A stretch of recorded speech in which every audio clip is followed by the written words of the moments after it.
Imagineering, for your pioneering work in the development of computer-generated animation. As the director of the groundbreaking computer-animated films Toy Story, A Bug's Life, Toy Story 2, and Cars, and is executive producer of the films Monsters, Inc., Finding Nemo, The Incredibles, Brave, and my grandson's favorite, Up. For inspiring us through your timeless stories of adventure, friendship, and love, and bringing to life unforgettable characters that climb, swim, ride, drive, or fly from your imagination into ours. For the wide recognition of your creative achievements by the Academy Awards, Annie Awards, Art Director Guild Awards, and many others, as well as a star on the Hollywood Walk of Fame. For your support through the Lasseter Family Foundation of numerous charitable causes in the arts, education, and healthcare. For celebrating with us today not only the conferral of this honorary degree upon you, but first and foremost the awarding of the baccalaureate to your son Paul, class of 2013. Eckerd College confers on John Lasseter the degree of Doctor of Fine Arts, honoris causa. Congratulations.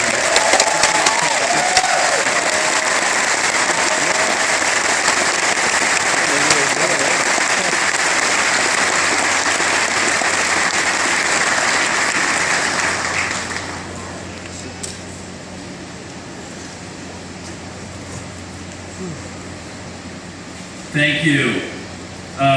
First, congratulations to the Eckerd College class of 2013.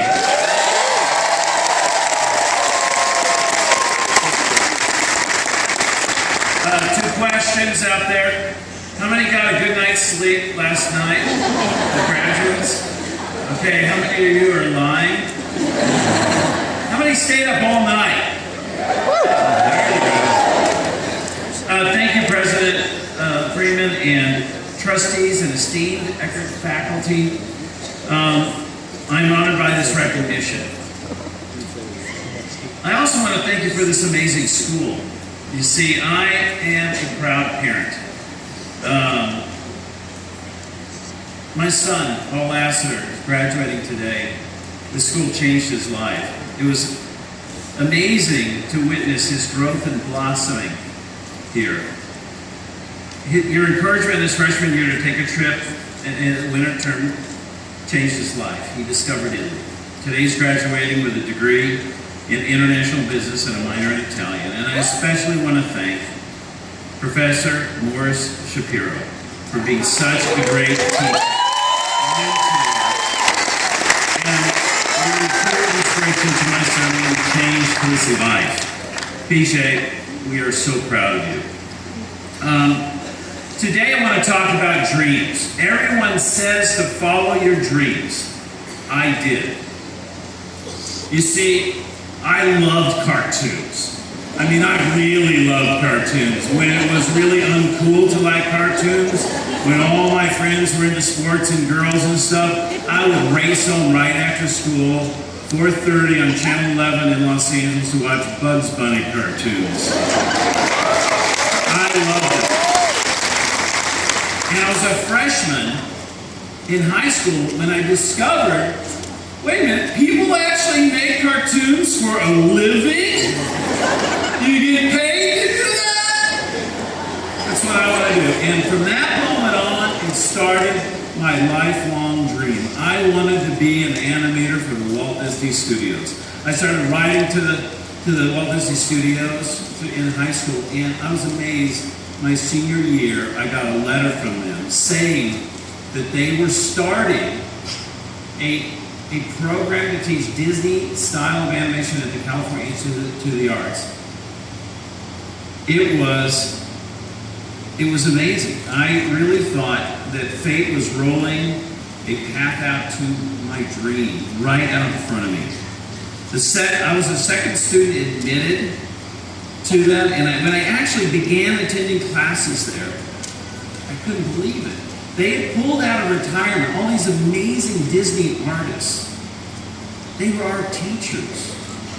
But not only that, My fellow students were the likes of Tim Burton, Brad Bird, John Musker.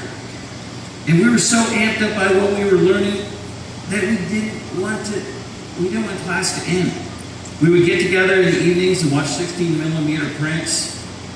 That's film for all you guys. Before video, you don't even know what video is anymore. Okay. We would watch these great Disney movies, and we would talk about them into the wee hours. We learned as much from each other as we did from our teachers, and all while dreaming of working at Disney one day ourselves. When I landed a job at Disney after graduation, I was so excited. I arrived at the studio that first day, convinced that my lifelong dream had come true and I was going to start my career there. I and my fellow CalArts alums were chomping at the bit with the film revolution of the 70s. I mean, Star Wars had come out, folks, when I was going to school. The Godfather, Close Encounter, Raging Bull, The Shining, Raiders of the Lost Ark.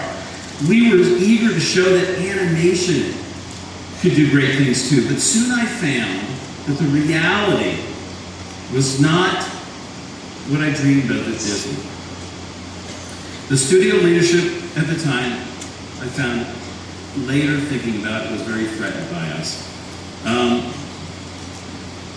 They were not interested in hearing what we had to say or seeing what we could do. After making a suggestion one day on how to make a scene better, I was literally told, keep your opinions to yourself. Do what you're told. If you don't want to, there are lots of people out there who are willing to take your place. While all this was going on, though, I started seeing computers making pictures. And a fire got lit in me. The passion in me started building up because I knew this was the future.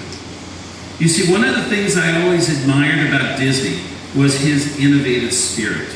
Walt Disney had been a great advocate of the new, and many groundbreaking developments in film technology had their origins at his studio.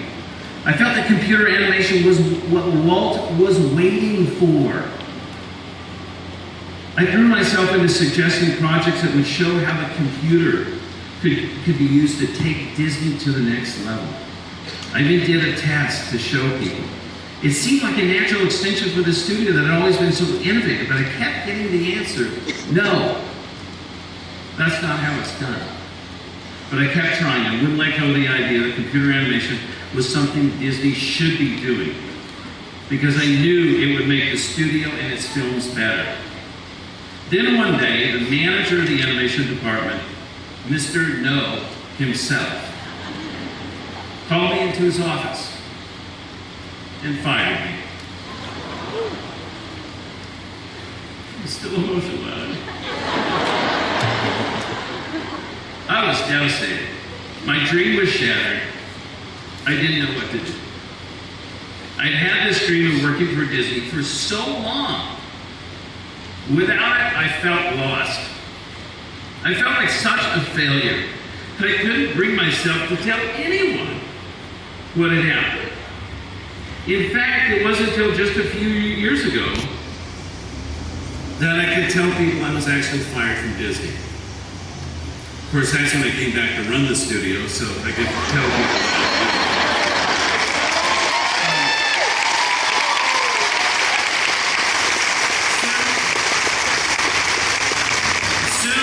After being fired, I was at a computer graphics conference on the Queen Mary in Long Beach, and I ran into this guy that I had met while I was trying to set up computer animation projects at Disney. We chatted a bit. I told him what was going on, like nothing.